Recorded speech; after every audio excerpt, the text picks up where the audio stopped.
É o chefe do Estado-Maior do Exército. Muito boa noite, Sr. Brigadeiro. Bem-vindo aqui ao Noite Informativa.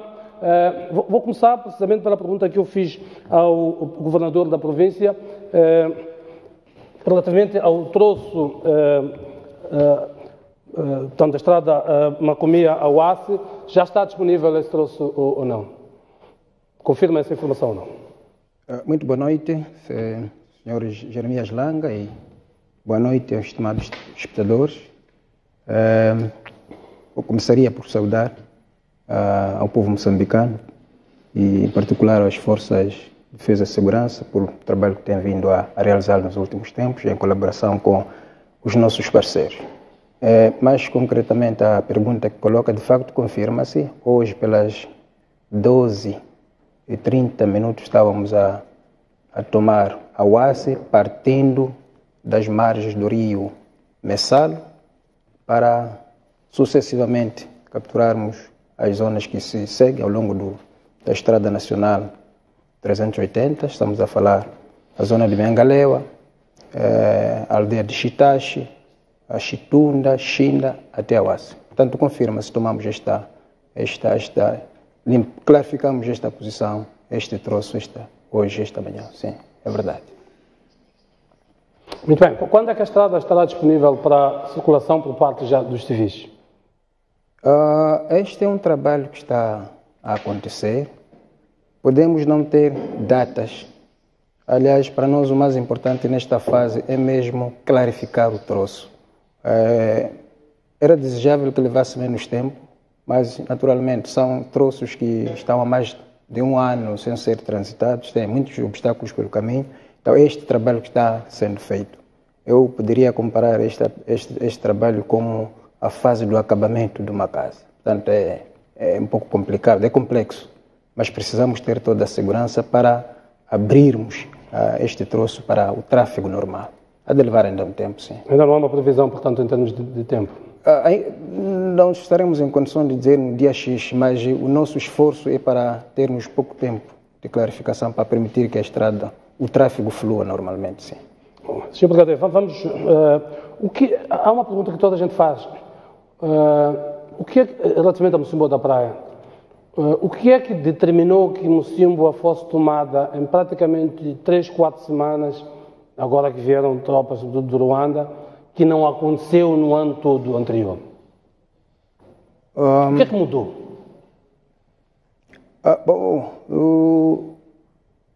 É preciso perceber uma questão,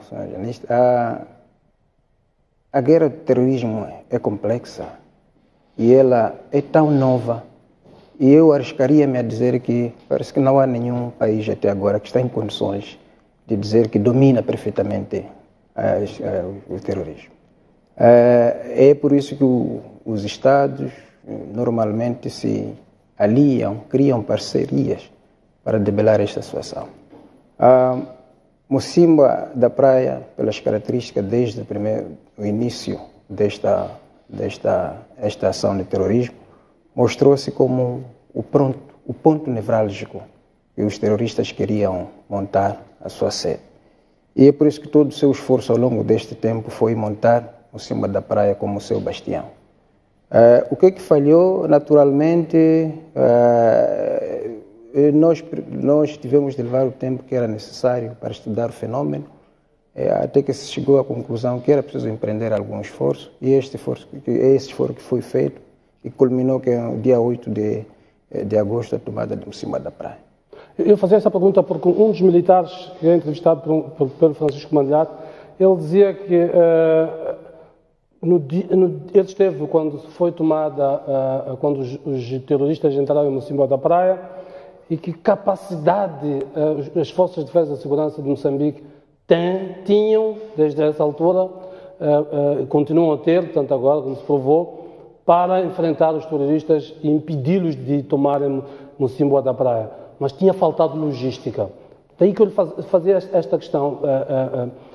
As forças armadas moçambicanas não tinham logística à altura para fazer face a estes terroristas? É um pouco disso. Na verdade, não havia capacidade em 100%. como era desejável. Mas esforço houve sempre, é por isso que ditou a que não se tomasse muitos distritos ao mesmo tempo. Tanto o inimigo, depois de Mocimboa da Praia, entrou com um ímpeto tão grande e que já tinha este objetivo, em tão pouco tempo, estabelecer, como diziam nos seus objetivos, o tal califado, estendendo praticamente toda a região norte da província de Cabo Delgado. Isto não conseguiram, não porque não lhe faltou a vontade, graças ao esforço abnegado das forças de defesa e segurança no terreno, e não permitiu que isso não acontecesse. Sr. Brigadeiro, como eu disse, quero fazer-lhe as várias questões que estão colocadas em vários fóruns. Há uma coisa que salta à vista, é o marketing das forças de defesa do Ruanda. Quando nós vamos a todas as plataformas, ao Twitter, ao Facebook, enfim, estamos a encontrar informação totalmente. Ainda eu via este fim de semana, ontem, no The Economist, uma das revistas económicas mais prestigiadas, um artigo que fala das glórias do Ruanda em Moçambique. Isto faz com que pareça que o Ruanda, as forças de defesa que estão a fazer milagre tanto em Cabo Delgado, mais particularmente em Mocimboa da Praia, e que as nossas forças, elas não existem. Estou-lhe a dizer claramente aquilo que é a percepção geral, que é isto que parece. Isto não incomoda as forças de defesa e segurança? Pode incomodar as Forças Armadas, mas também deve incomodar todo o povo moçambicano. Porque o trabalho que está sendo feito, se reparar, não é das forças ruandesas que fazem isto. É toda a sociedade ruandesa que está do lado das forças ruandesas neste esforço e faz isso. Portanto, este aí, mais uma vez, que é um desafio que se deve colocar a toda a sociedade, principalmente a classe dos jornalistas, que tem esta missão de também fazer isto. Porque não são as Forças Armadas que vão ter esta possibilidade de colocar-se nas plataformas, etc. É toda a sociedade. Mas mostrar-se que está ao lado das Forças Armadas nesse esforço conjunto, porque a defesa do país não é apenas o esforço exclusivo das Forças de Defesa. Eu estava a referir-me a este reivindicar da glória para elas próprias. Veja, no dia em que se toma Mocimboa da Praia, a primeira comunicação é feita via Twitter pelo Ruanda, a dizer que tomamos Mocimboa da Praia. E a nossa comunicação só aparece às 11 horas. Dando a sensação de que foram eles que tomaram.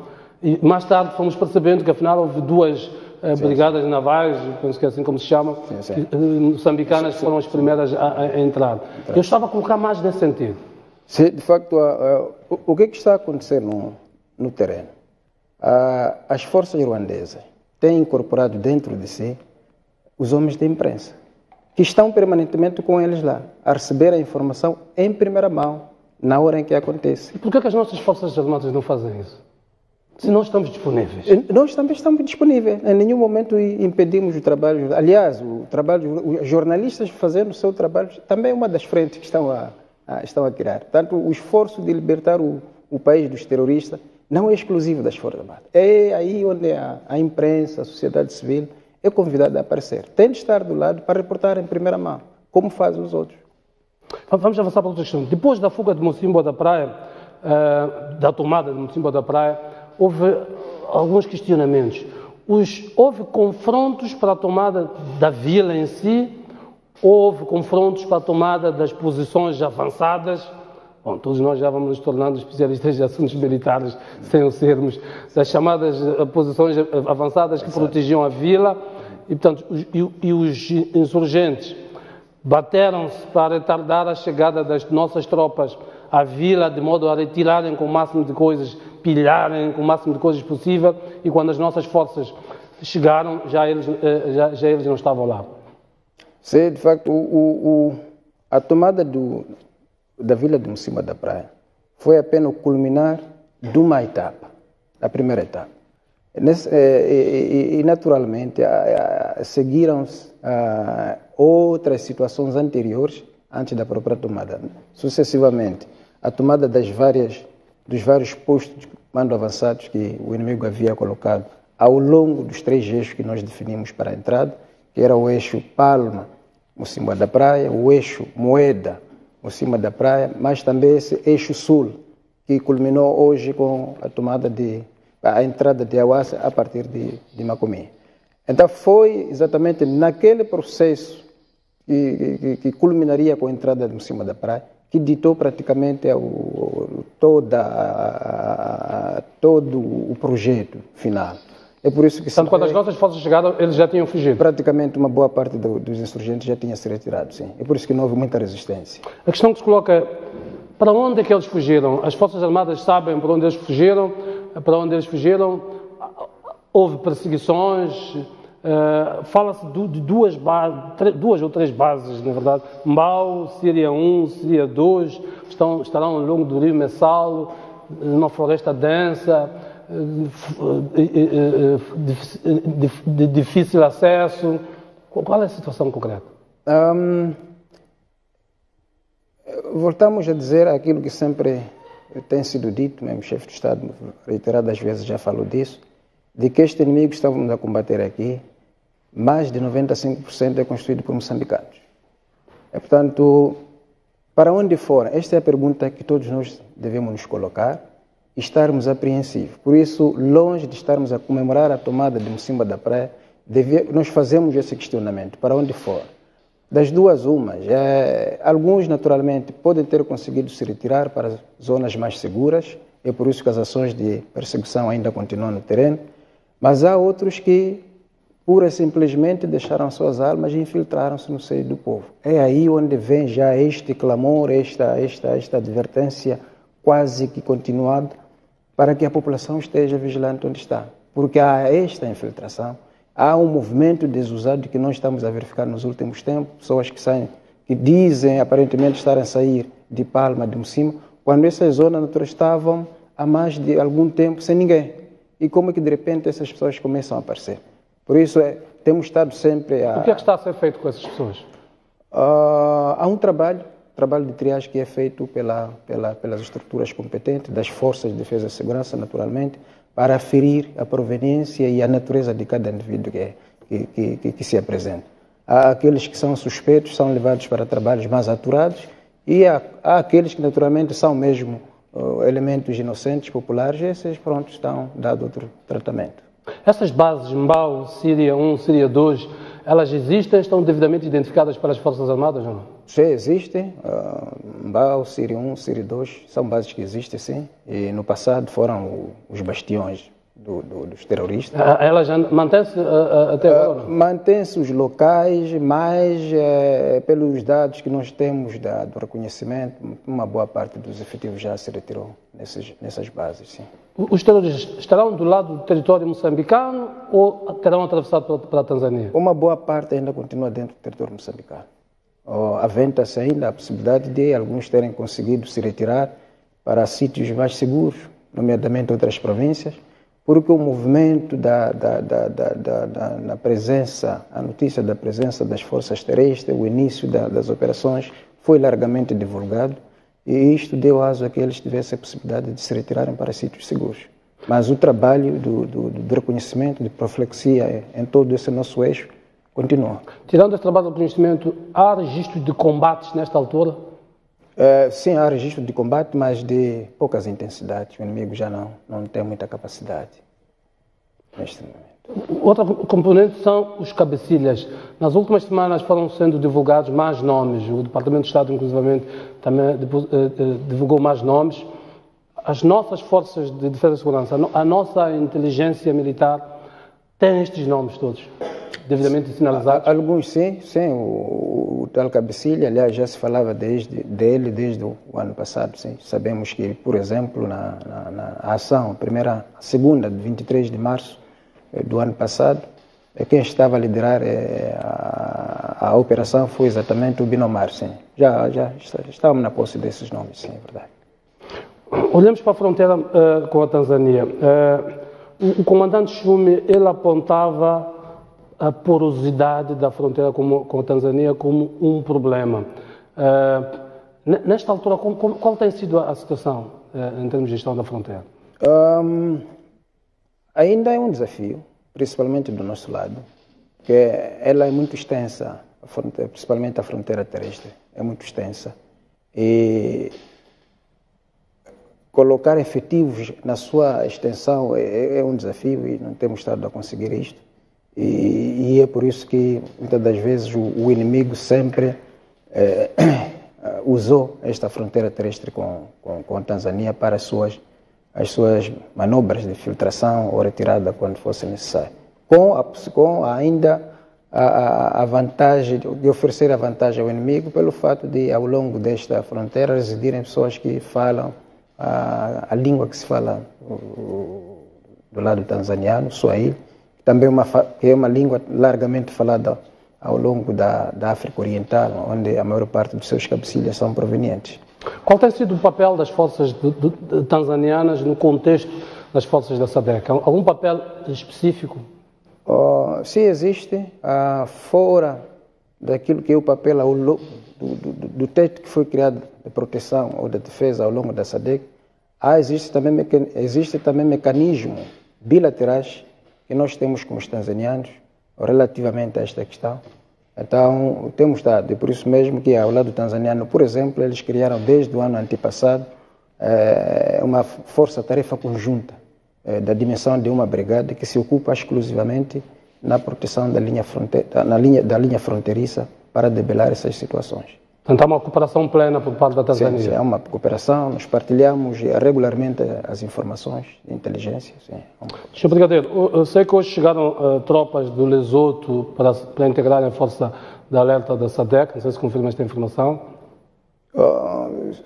As forças da SADC têm estado neste momento, têm estado a chegar, é por isso que eles ainda não começaram a entrar em ação, porque ainda estão na fase de planeamento e desdobramento.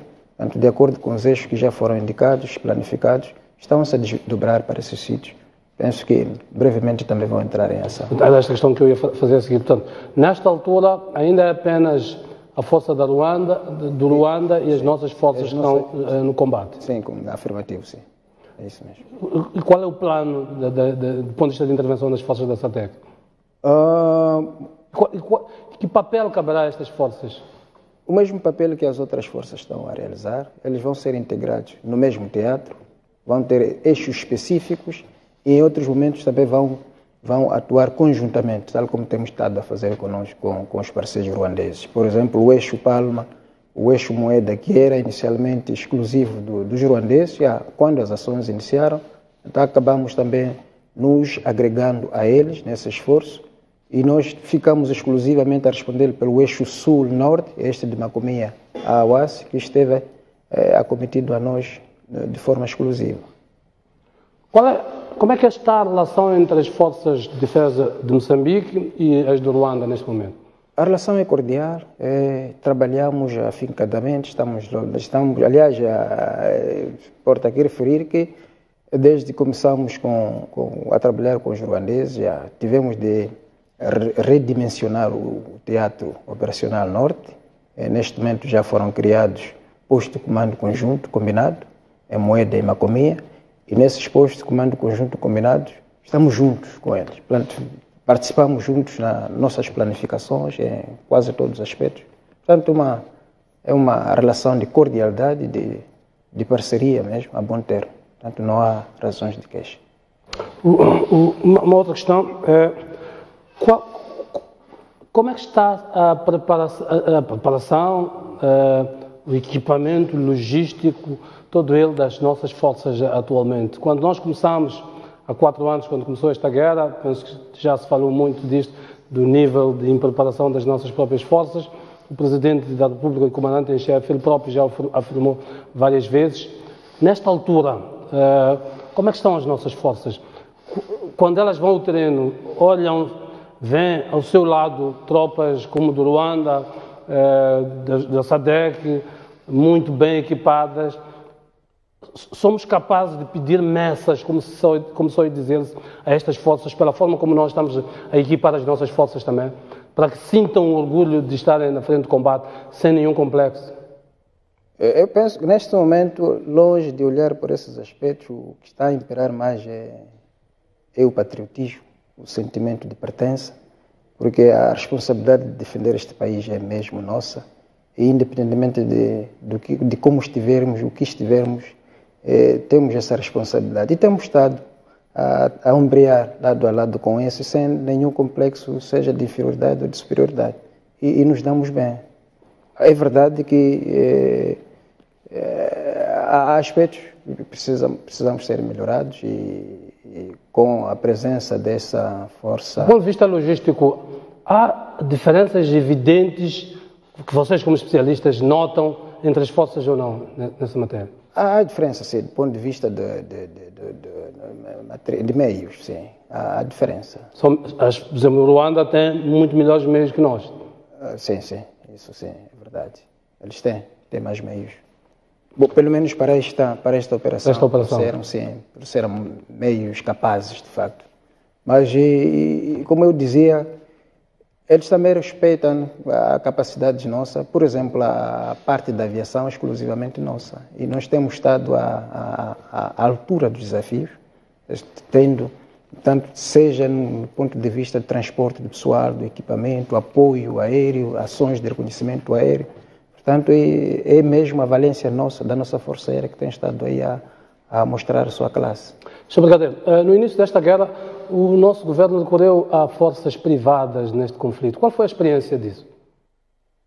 A DAG, a Paramount? Como eu dizia, Sr. jornalista, o terrorismo é complexo.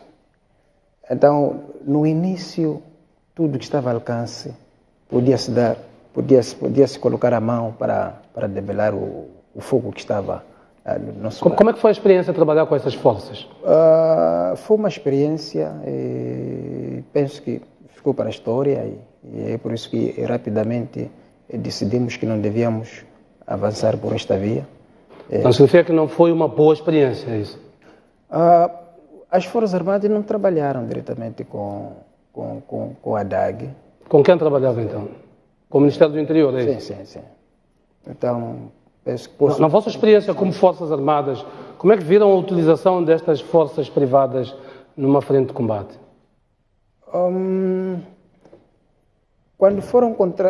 Quando eles apareceram, penso que a missão exclusiva era mesmo para as missões de recolha de informações, de inteligência, para facilitar as nossas forças de defesa e segurança a fazer o mapeamento das zonas onde o inimigo estaria, para depois lançarmos as nossas atividades. É por isso que eles nunca tiveram a componente terrestre. Esta componente terrestre sempre foi nossa. Portanto, eles apenas faziam o apoio do ponto de vista da recolha da inteligência. Também nesta guerra se fala de participação de soldados da Rússia. Houve, de facto, russos a combater em Cabo Delgado? Não houve. Que tipo de participação a Rússia teve? Bom, a Rússia é um parceiro nosso desde há muito tempo, né? Eu penso que isso, nunca perdemos de vista esta parceria com a Rússia. Eles participam conosco na formação dos nossos efetivos e, como deve saber, a maior parte do nosso arsenal é russo. Então sempre temos essa ligação com os russos, de forma aberta e a partir dos acordos que existem, que já remonta desde os tempos da luta de libertação nacional. Portanto, a Rússia sempre foi parceiro de Moçambique. Sr. Comandante, Sr. Brigadeiro, uma questão que salta à vista. Quando começou o conflito, vimos aquilo que comumente vocês têm designado por Forças de Defesa e Segurança. E estava o comandante da polícia, o comandante-geral da polícia, à frente disto, basicamente. A dada altura, penso que do ano passado para cá, começamos a ver oficiais das Forças Armadas de Moçambique, FADM, a liderarem os processos. Mas ainda este mês vimos de novo o comandante-geral da polícia. Não somos especialistas na matéria, mas até para uma questão de percepção, quem é que está à frente quem é que lidera o combate ao terrorismo em Cabo Delgado? São as Forças de Defesa, as FADM, é a polícia. A quem pertence o comando? Que significado é que isso tem? O combate ao terrorismo é feito por todos, incluindo o próprio povo, etc. Mas, respondendo concretamente à sua questão, quem lidera são as Forças Armadas. A partir da altura em que se assumiu oficialmente que estávamos perante o terrorismo. Então, a partir da declaração feita pelo Conselho Nacional de Defesa e Segurança. A partir dessa altura, o esforço principal, quem lidera são as Forças Armadas de Defesa de Moçambique. É assim em quase todo mundo, né? Naturalmente. Como é que explica aquela aparição, por exemplo, do Comandante-Geral da Polícia? Não há problema, não, penso que não faz nenhum problema, mesmo que aparecesse um ministro de qualquer área, como dirigente deste país, não há limitação. E penso que não substitui a ninguém, pelo contrário, ele vai à frente da linha de fogo para poder dar moral à tropa que está empenhada. E isso é bom, tem o seu peso do ponto de vista da elevação de moral da tropa empenhada. Portanto, de uma forma inequívoca, são as Forças Armadas de Defesa e Segurança que estão São as Forças Armadas, sim, estão à frente do processo, são as Forças Armadas. Sr. Brigadeiro, uma última mensagem para quem nos assiste sobre este conflito e a ação das nossas forças. A última mensagem é dizer, a toda a população é convidada a estar atento neste esforço principal de trazer a paz às zonas que durante muito tempo estiveram nas mãos dos terroristas. Desta vez a responsabilidade deve ser mais redobrada, porque o inimigo, como sabemos, não está a vir da China, não está a vir de Taiwan, é um inimigo interno. Portanto, a sua composição maioritariamente são moçambicanos que neste momento estão refugiados dentro das nossas casas, das nossas aldeias. Então precisamos estar vigilantes, porque só assim é que vai ter peso o esforço que está sendo feito. Isso me remete a uma outra questão que eu não queria fazer. A logística desses grupos, de onde é que ela vem? De roubos, pilhagem, maioritariamente. Internamente? Internamente, sim. Se reparar... Não há nenhum suporte externo?